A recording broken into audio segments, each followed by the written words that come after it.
Ертеде атағы алысқа кеткен айлакер өте қу бір түлкі болыпты. Ол ақылын жақсылыққа емес, өз пайдасына жұмсап, аңғал аңдарды алдап кетуді әдетке айналдырған екен. Ол жолыққанның бәрін алдап, үнемі өз қулығын асырады екен. Түлкінің тәтті сөзіне талай аң сеніп, кейін өкініп қалыпты деседі. Өзін бәрінен ақылды санайтын сол бір қу түлкінің бір қулығын әңгімелеп айтып берейін. Бір күні ұзақ жол жүрген түлкі әбден шөлдепті. Айналасына қараса, бір иесіз қалған құдықты байқапты. Құдықтың жанына жақындап, судың бар жоғын тексермекші болып, жақынырақ қараған кезінде түлкінің аяғы тайып, сол құдықтың түбіне түсіп кетіпті. Қанша талпынса да ойы іске аспапты. Әбден жігері таусылған түлкі біреу өтер деп сол шұңқырда жата беріпті.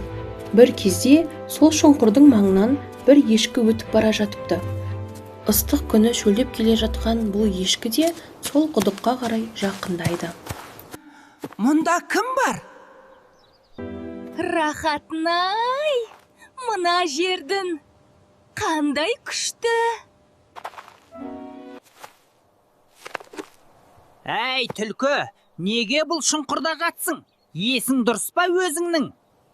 Ой, несін сұрайсың? Өмірді рахаты мұнда ма дерсің? Өзі салқын, өзі кең. Жер беті тым ыстық. Қайдағы рахатты айтасың?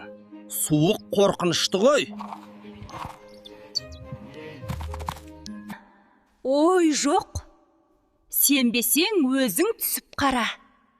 Сап салқын. Ешкінің аңғалдығын байқаған түлкі ешкіні барынша алдайды. Түлкіге сенген ешкі сол шұңқырға өзі барып түседі.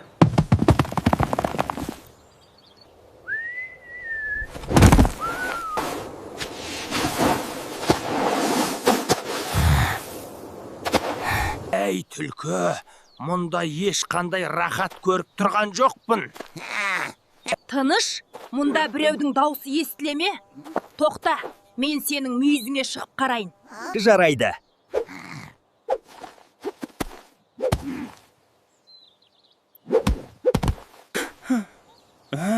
Сенің бұл қылығың не?